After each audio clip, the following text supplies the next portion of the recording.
Okay, we're going to continue to do the same example that we've been doing. So we're going to use those teacher salaries.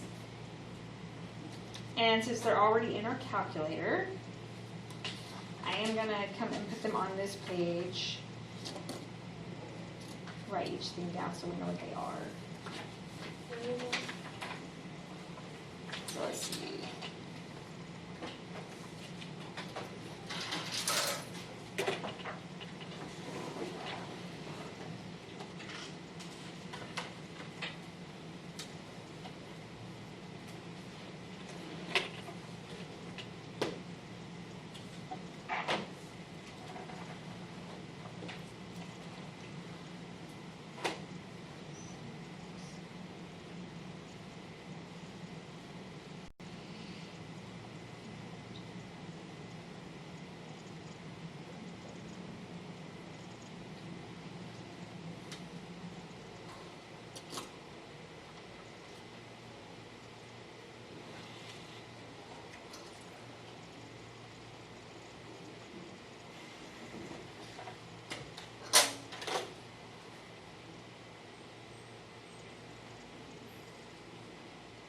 I'm rounding to 2 decimal places.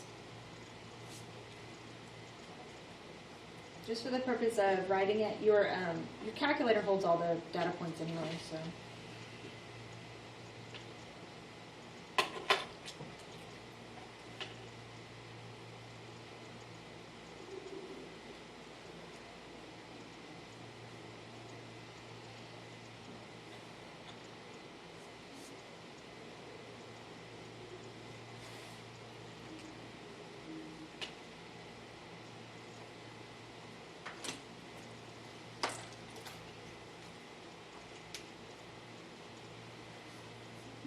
All right, so that was step 1 and step 2. So we found the mean, we calculated the deviation of each data point. Now we want to square each deviation. So in your calculator, since it's already in there,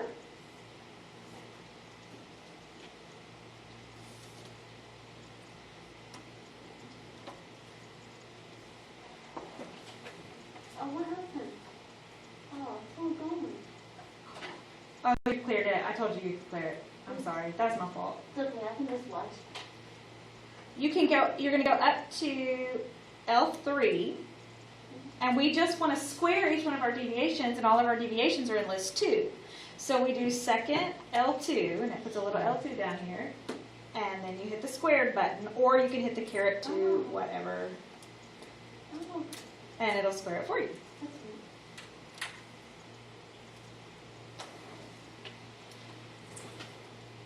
neat. You go to L3 and do second what? Second 2 to put an L2, and then square it, and then hit enter.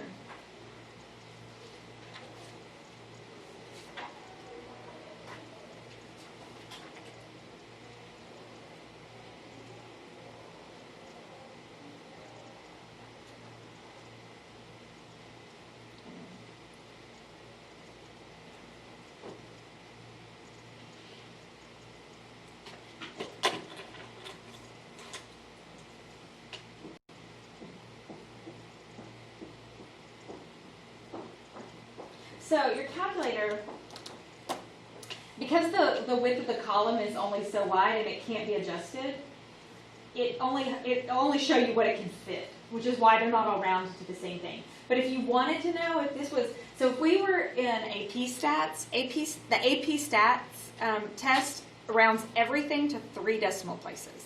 So if we were going to round everything to 3 decimal places, like if you look at that 161.98, I can't see the 3rd decimal place. But if you arrow down to it, it shows in the bottom, all of them.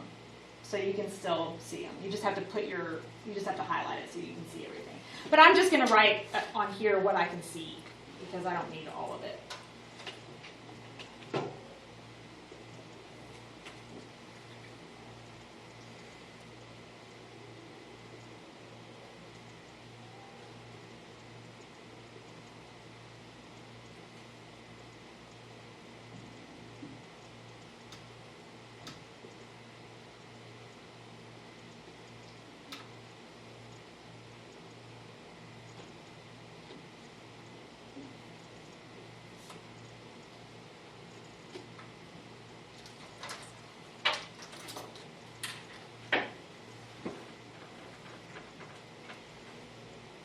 All right, our next step is to add up all of the squared deviations. Now, here's where we have a step in our calculator. All of that stuff is sort of similar, so you kind of get used to putting stuff into L lists.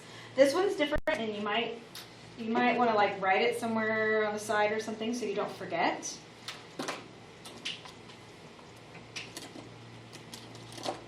So we have to get off of this screen because we want to sum column L3.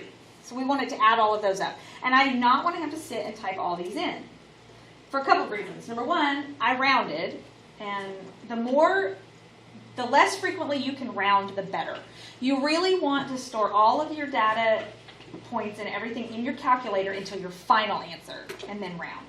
If you keep rounding, like if I round to every 10th, every time I come up with a number, then I'm getting further and further away from my actual data. So you want to try to store as much as you can, either in your spreadsheet or in your calculator till the end. So I want my calculator to use all of these decimal points that it's got stored, as opposed to what I rounded to. So I got to get off of this screen, because as long as I'm in this screen, I'm typing into my lists, and I don't want to be typing into my list. So if you second in mode, that's quit, takes you back to the main screen. Then I'm going to hit Stat. Hold on, I'm wrong. Hit Second Stat, and over to Math. And number 5 says Sum. So you can either arrow down to it or you can just hit 5. And that puts the word Sum in my window. And then did it do second 3? Yes, second 3, because you want it to sum list 3. Oh, that's neat. All right, so that's the sum of, so remember that's the one that has the weird notation, SSX. Sum and then what? Second and 3, you want it to say list 3. Which, by the way, that sum list, it'll sum anything. If you put a bunch of numbers in with commas in between it, that's why you have a comma on here, it'll sum those too. But it just sums the list. All right, so then my next step is to divide by the population size. Now, I just have it right there. I know my population size, so I can just divide by, it happens to be 11 and not 10. When you do that, what you've just found is your variance. So that's shown with sigma squared.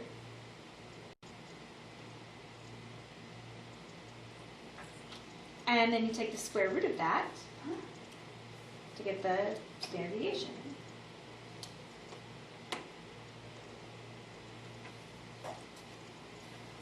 Okay, so from 8, 14, 18, we took the square root of that one? I divided by 10, Oh, okay. or 11, because there's 11 data points. You divide by your population. So I get 8.6. And then you took the second, and then you took the square root of the second number. Yes. Okay, and then the square root. Yep. Because I was making a note while you were saying that, so it just kind of lost. Okay, so what we just did is as close to doing it by hand as we get. That we just did it by hand because we just worked out each step. If you do all of that, you know what you're doing. You have a data point. You're trying to figure out how far away from the mean is each one of my data points. Well, the distance has negatives. I've got to square it and get rid of that. So you really can think about what you're doing and know what you're doing.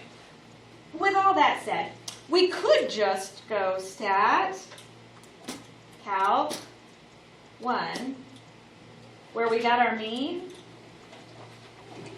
and right there is your standard deviation. We did all of that. Yep, but you have to know how to do it. Yeah. You will have to do it and show that you know how to do it, and you definitely have to show next semester how to do it. But notice too that I actually have 2 standard deviations.